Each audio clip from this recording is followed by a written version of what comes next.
জঙ্গলকন্যা সেতুর উপর এখন আমি বসরার ঘাট জঙ্গলকন্যা সেতুর উপর চারিদিকে নদী। পশ্চিমবাংলার দ্বিতীয় বৃহত্তম সেতু হিসেবে পরিচিতি এটা। পশ্চিমবাংলার দ্বিতীয় বৃহত্তম সেতু হিসেবে পরিচিতি।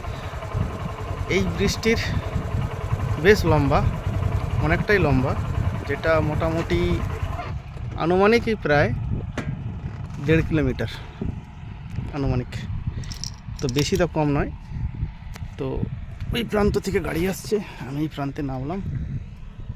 এখন জল আছে নদীতে। এই নদীতে এক সময় কাঠের মাচা করে পেরোনো হতো। 2011-র পর ব্রিজটা চালু হয় 2013-তে।